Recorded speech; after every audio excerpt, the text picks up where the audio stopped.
Hello, everyone. Welcome to This Day. It is Thursday, December 30th, not the 29th. We're only one more day away from 2022. We don't have any meetings to tell you about today, so we'll just jump to who's on our show. We have Maria Hernandez and Doug Gillen from the Orange County Grand Jury, and they are here on behalf of recruiting you to be a part of it. And we're going to tell you all about that. And we also have someone with us, Doug, who has been with he's been on the grand jury 3 times. So we're going to talk to both of them about that. All right, now let's jump to our weather. We have a lot to tell you about for the weather. Now, locally, we are looking at rain all day today, and then it's going to clear up for a few days, and then next week we are looking for some additional rain. But today we still have that flood alert intact for tonight, and then our rain should be tapering off around 8 p.m. 57, 52 tomorrow, partly cloudy skies, but we will wake up to sunny skies. 58, 48, and then Saturday, Happy New Year, sunny all day, 62, 45, and then Sunday, lots of sunshine, 61, 40, and then very nice on Monday, 59, 43. Now our California weather, take a look at this. Our local beaches, 61, 45, San Diego, 62, 42, Santa Barbara, 59, 42. Now Tahoe, Mammoth, and Big Bear all have conditions that you do need to check on, and I'll get to that in just a bit. Tahoe, 34, 15, Mammoth, 32, and yes, you read that right, 8. That is not a typo. Big Bear, 36, 17. Palm Springs, chilly, 60, 43. And Las Vegas, even colder, 47, 29. Now let's go ahead and talk to you a little bit about our weather alert that we have. As I mentioned before, NOAA issued a flood watch. So we are expecting a light to moderate rain. So during those moderate rainfalls, we might have a little flooding. So be careful. If you are in an emergency situation, please dial 911. However, if you are not and you just need some assistance for maybe some flooding, you want to call our Village 24-hour dispatch service at 949-580-1400. Now let's go ahead and tell you our weather conditions. Now there are road closures and conditions, so if you have decided you're going to trek up to Mammoth, Tahoe, or Big Bear, take a look at some of these numbers. We are looking at 199 inches of snow in the main lodge, 268 inches at the summit. There is significant patrol work, and you will have to have chains. Tahoe, 178 inches, and road closures, chains also required. Big Bear, 42-inch base depth, chains required, and please check the road closures. Now that number at the top of the screen, 1-800-427-7623, will be a gift for you to call before you leave, because that is a Caltrans number that'll tell you all the closures and what is required. All right, our sunrise this morning was at 6:55, and our sunset will be at 4:52. And thank you, Cole, for taking this photo while you were driving in the rain. Thanks for sending that in. And if you have a photo that you would like to share with us, make it something fun for 2022. Send them on in to Laguna Woods Village TV at gmail.com. All right, when we come back, we will have Maria and Doug to talk to us about grand jury recruitment. Stick around.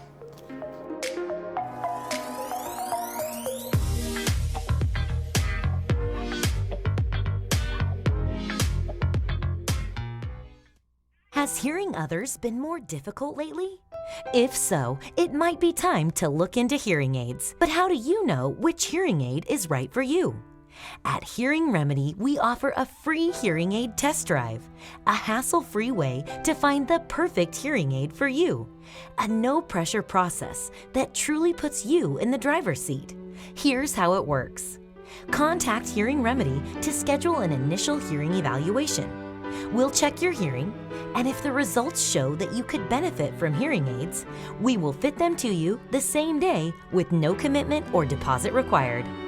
Take them for a test drive around the house, out on the town, and any place that you typically have trouble hearing. Come back in a week, and if it's not improving your life, we'll fit you with another hearing aid until we find the perfect one for you. It's really that easy.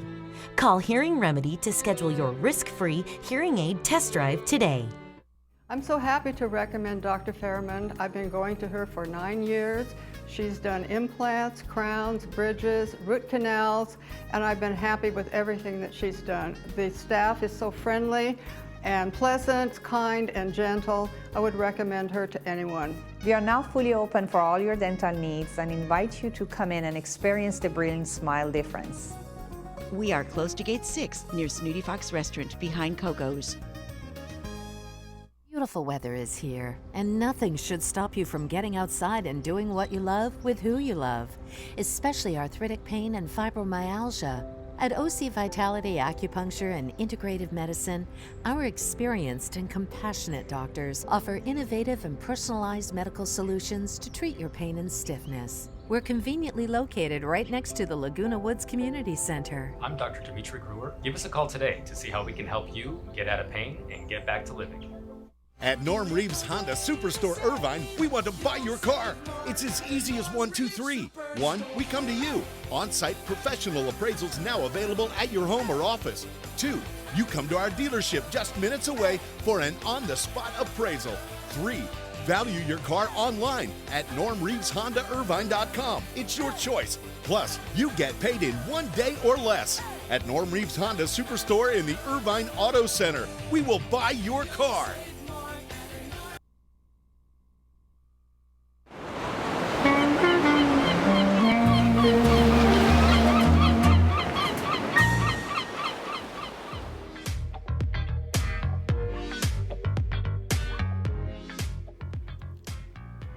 Welcome back. As I mentioned, we have Maria and Doug here on behalf of the Grand Jury Superior Court of Orange County.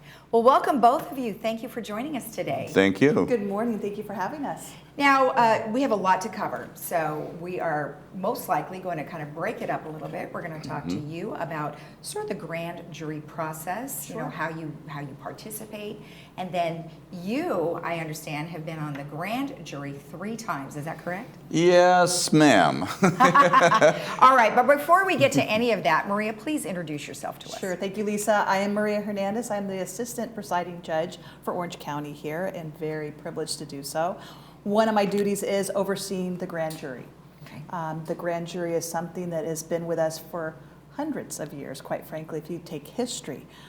It's one of the most important functions that we have, in that it's one of our independent bodies for the county to oversee governance, government, agencies. It has a dual purpose for us. It receives our criminal indictments, but also does investigatory work where it makes recommendations. Fabulous opportunities. So that's just a little bit about me. I've been on the bench for 16 years. Wow. Been working for the county for just over 30 as a lawyer first. Oh, okay. So it's just a wonderful place to be. Now, before you become a judge, is it a requirement for you to be on a jury? No. In fact, the requirement obviously to become a judge is that you serve as a lawyer for 10 years. Oh, okay. In fact, most of the time they don't want us on juries. Lawyers kick us off jurors for some reason. But would love to sit on one, but I get called to jury service all the time and I report. A little different than our grand jury, but our petite jurors, right? Oh, okay. But yeah, the requirement for a sitting judge is 10 years of experience as a lawyer. I see. Through the process. Okay, excellent. And how about you, Doug? Tell us about your history. Oh, where do I start? Well, this is only a 20-minute show, so Okay, make it a little short. Yeah, my family's lived in Orange County since 1952. Mom and Dad moved here from Portland, Oregon. Okay. And for me, having grown up in the county, I thought I knew the county. But my time on the grand jury gives me an opportunity to say, no, I didn't. And getting into the back stories, if you will, the behind the scenes aspects of the county is a real eye-opener, because now you get to understand that Orange County is a very dynamic county. We're the 3rd largest in the state of California and the 6th largest in the United States as far as population goes. Right. And we start looking at the number of registered voters we've got in the county and the gross domestic product of the county. We basically are a state unto itself for just the dynamics of the county. So, Right. So I've worked in the county pretty much all of my life. Okay. What were you doing? Well, my last job, I was 15 years in loss control and risk assessment for insurance companies. So I traveled all over the western United States evaluating companies for their risks. which is Perfect. part of the investigation of the grand jury. Oh, gotcha. Okay, so that's interesting because when you talk to people about being on a grand jury, I don't have enough experience, or I don't have this, or I don't have that. But technically, that's not the case, and we'll get to that in just a bit. So, Maria, tell me why the grand jury is so important. Oh my goodness. It serves functions that are opportunities for our citizens that they would never otherwise have. And for us to be able to investigate, as I said, the governance of the running of our county, to Doug's point, our court is the third largest here in California, but the sixth largest in the entire country. With over 3 million folks in our county, we're larger than I think 20 plus states in the United States. Okay. So they're looking and investigating into whether that be the jail system, our transit system, how we house our children, our youth at risk, our most vulnerable populations. The investigatory work they do is just bar none to anywhere else in the state. And something I want to comment on, Lisa, is that we have a function that's called a dual function. When we sit our grand jury, they sit and hear criminal indictments, but they also do the civil side of it, which is the civil investigation, where I believe, and I could be corrected on this, but I believe we're only one of 2 counties that has a dual grand jury right now. I see. And during the pandemic even, our grand jury continued to meet. Of course, we made sure all of our precautionary measures were taken. Right. But they rendered all of their investigations. They completed them. Everything was done, and that's something that nowhere else in the state occurred. So for instance, now, I've heard of the grand jury, but most people probably don't know what you just said about being a watchdog, but also, kind of overseeing a lot of different things. Whereas if you're just a juror, well, you are assigned to a single case, One and case. you probably don't do any of that research. Is that correct? You do not. No. Okay. And in fact, if you sit on our other jurors, which are so important, so I also want to just kind of give kudos to Orange County. Even during this pandemic period, we're seeing a yield rate that's higher probably than anywhere else in the state as far as jurors who are coming to court to serve as jurors. Okay. But to your point, Lisa, our jurors there, they sit one case. The only evidence they consider is that which is presented to them. Yes. Okay. They can't, in fact, they're instructed they can't go outside of what the record is. Gotcha. Doug can speak to the fact the independent investigation and the autonomy that they have and the authority that they have is far-reaching, and the recommendations are amazing, and they're statutorily codified as far as folks being able to respond to recommendations or conclusions. Okay, well, good, and we will get to that in just a minute.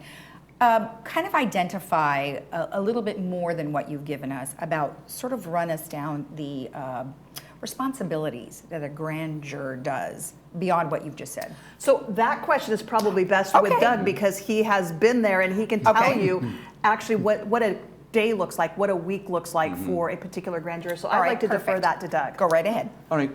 On a typical day, the jury will usually come in at about 9 o'clock in the morning, and there's 6 investigative units, subunits within the grand jury. So one looks at cities, all 34, county operations, health and human services, which became a report in 2021 on the response to the pandemic for a healthcare agency. We have a criminal justice group, and another group that's kind of our catch-all. We call it special issues and ethics. So if it doesn't fit into one of those other 6 buckets, they kind of wind up getting caught with it. But the day-to-day activities, you select a particular topic of investigation. We call in people from these different agencies, or we will go to their site and actually do some investigative work. We have the power to subpoena documents if we need, and people are under oath, so whatever they share with us is confidential. We can't talk about it, they can't talk about it. The only report that is out there is the final document that we publish. And that becomes a matter of public record, and recommendations also become a matter of public record. So there's an accountability for the agency then to respond, which then also becomes a matter of public record. So if we make a recommendation and there's a serious need to fix something in a particular agency, but they don't address that, somewhere down the line, if it comes back later and bites them, you were on the record, you were notified that this had to be fixed, and yet you didn't do it. So there's the public then can hold them accountable. So that is used as evidence at some point. It very well could be, and I will Okay. say that the reports Doug is speaking to, they're on our website, which if anybody would like to see, if you were to click on our website, you can see all of the annual reports. They are very comprehensive and robust. Okay. And again, to Doug's point, there's an opportunity for the agencies, whether it's a city, municipality, to respond. Let's say if this grand jury committee says, we think that this is going great here, but there's some things that really should be stepped up a bit. Here's our recommendations. That agency can respond back and in fact has a time period to reply back to us. But those reports, again, then go public and everybody can see. And I would strongly recommend anybody who's watching this, the work they put into it is really amazing. Well, it sounds like a job. It is, and I'll can speak to that a little bit. So how could you do it if you have a job? How could you do it at the same time? It's interesting because those who are federal employees, if you're working for the post office or a federal agency, they will actually give you time off to do this. Oh. And we've had some people who were self-employed, who were financial planners, so they managed to squeeze it in. Okay. Primarily, you're looking for people who have, I would say, the desire, first and foremost, to be of service to your community and to be of service to your county.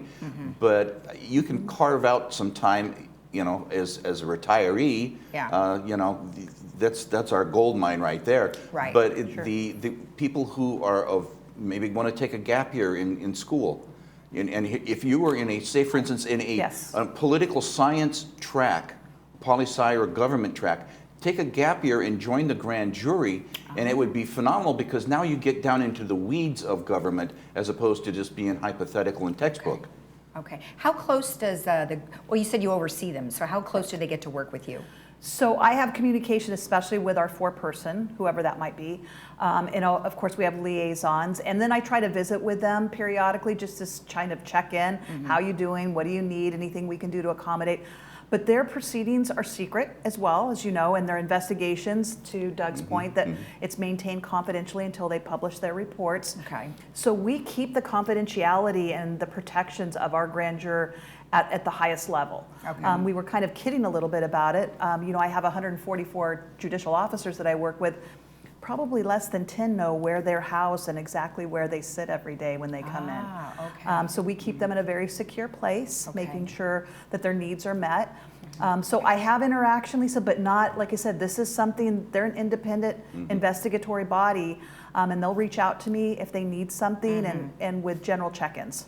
And there's training, I assume. Yes. Yes, ma'am.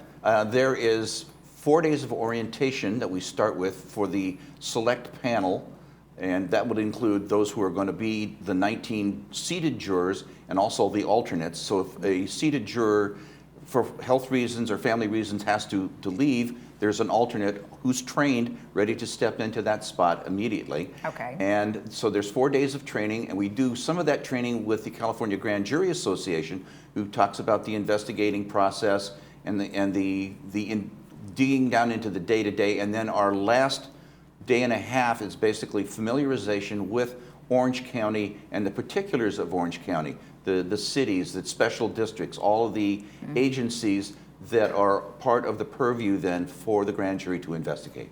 Now, of course, this is not unpaid. I mean, they do get a stipend of some sort. They do. We're working on, we'd like to see that to be more, but it is a $50 a day stipend. They also receive parking reimbursement, mileage reimbursement and such, and per diem. But yes, this is through the county, so we're hoping to see an increase for them in light of the work that they do, but it's certainly not a salary that one would want to live off of at $50 a day. No, but at least it's something, right? Yes. Just Right. for accommodating their time. Let me ask you this. Now, I know you mentioned that they have a particular location that they can go to. Can they work out of their house?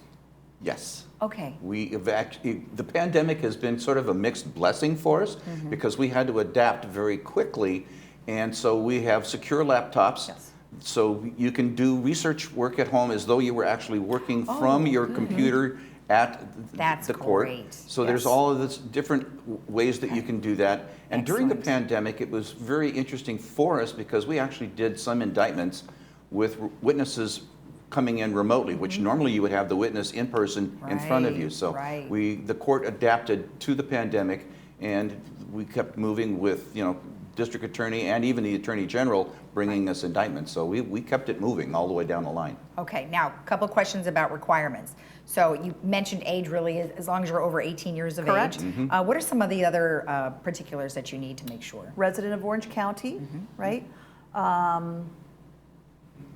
Gosh, we're seeking diversity, so Okay. yeah, there's not a lot of limitations as you pointed out.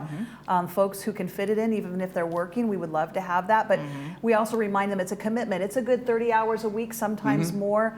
Monday through Thursday with a Friday. Sometimes they work half day. days. Okay. And we certainly have breaks of they decide that like a 2-week vacation period in the holidays. But it's a commitment. So we want Right. folks to know that. So I guess I would say that is the limitation, that it's an expectation of you're going to be there every week. Now, if somebody was, you know, in a wheelchair or something, like, can they still do it? Yes. Absolutely. Okay, good. Absolutely. We're fully compliant with ADA. And to your question earlier on remote capabilities, silver lining from the pandemic has allowed us to create secured servers. The county has provided all of the secured laptops so that they can work remotely, which has really helped out tremendously, especially now that we're seeing this surge right now, so Yeah. that we can accommodate and kind of pivot, as I call, as necessary. Well, it was a huge change. I mean, it was definitely, like you said, a big transition where it's probably been a long time coming. Unfortunately, it took the pandemic for everybody to realize that, right? Right. So unfortunately. Okay, before we go, let's talk about how you become a participant. What is some of the first things they need to know? So one of the things, and I think you have it up on the screen, and we can certainly provide additional information. We have online applications, which are tremendously helpful. Okay. So they can literally go to the Superior Court website, go to the grand jury, click on an application, and they can apply right online. So they can fill it out online. They don't have Yes. to print it and bring it or send it. No. Okay, great. But I do have folks that go, I don't want to do that. I'd rather just do old school. I'd like to fill it out and write it in or type it in. We have that ability as well to send out applications, and we can make those available. Are they available now? Yeah, yes. Okay, now. Absolutely. Okay, and what is the deadline? Deadline's going to be mid-January, so we're working through our pandemic. And again, you know, we're flexible, but right now we have a deadline for mid-January. We'll have an orientation in February. Okay. But again, we want to be accommodating and reach out to as many people who want and who are interested to be able to apply. We can assist you with applying if you run into some issues on online how to do it. Great. We're happy to walk you through And there's it. a phone number for them to call Yes. if they need help. Everything I So think what- is up there as well. Yeah, that's the grand jury hotline at 657-622-6747. And they can call if they need help filling that out, or really just call if they have any questions, Anything. right? Okay, all right. One other thing is, when do you make your decision? So what we will do is I have a grand jury committee. Then once the applications are all in, we do a vetting of all of those applications. And sometimes we have hundreds of applications. Okay. And we're hoping that will happen again this year so that we had that wide variety. And then I have a group of judicial officers on this committee, and they take a look. And then in February, March, we start ranking them as far as groups, and ultimately have an end date of, we know we have to get them sworn in for July. So there's a lot of things that have to be done in the meantime, background checks and such. Sure. But we're really pushing to get those applications in by January so we can start the vetting So process. January 14th. So they have a couple of weeks. Sure. Yep. Perfect. One last thing. Tell me why someone would want to be a grand juror, especially 3 times. Oh. And I didn't pay him extra for this. I was at going to all. say, I see you slipping some cash. No. Later, okay. No, yeah, for me it was really interesting because I had an old friend who had served on the grand jury many years ago, and he was really excited about it, and I thought, okay, when I retire, I mean, I've worked in a variety of businesses, I've done a lot of different oddball jobs. This sounds like just one more oddball job that I can get into, but that actually serves the community that I live in. Yeah. And I started looking at some of the reports that they had done, and one thing that really impressed me was, you know, this is a give back to your community. You know, Yes, it is. we've reaped the benefits of being in Orange County for so many years. Why not give it back a little bit? Pay it forward for somebody else. Make the county a better place to live for the next couple of generations. So, you know, step in and join the grand jury. It's just like another little volunteer opportunity for you to do if you are of what you've just mentioned, all of the requirements. So thank you both so much. It was you for very having us. interesting, and good luck. Thank you so much. Thank you. All right. Now, if you want more information about all of this, you want to go to the ocgrandjury.org, or you can contact them at 657-622-6747, and the application is due by January 14th. We'll be right back.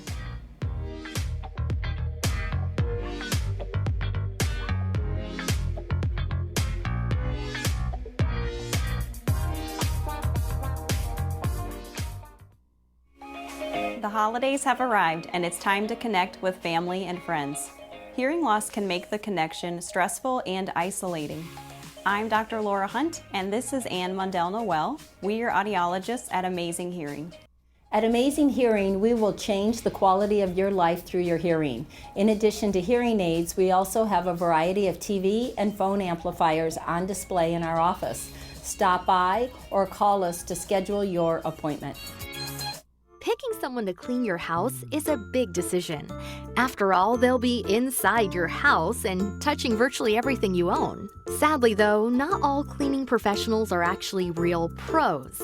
Like this person you found online who uses the same sponge in the kitchen they use in the bathroom. If you're looking for a local family-owned business with amazing customer service, contact MaidPro for a free estimate. MaidPro, when you're ready for a real pro. Pacific Cremation Services offers you the ultimate freedom to become one with the salty breezes and brilliant sunset reflections. A scattering at sea is a unique, beautiful way to honor the life of anyone who chooses to be cremated. We help you plan the details and understand what to expect. Choose from our 3 simple plans and let us help you start the process of healing and life celebration. Contact us at pacificcremationservices.com to create a personalized service at sea today.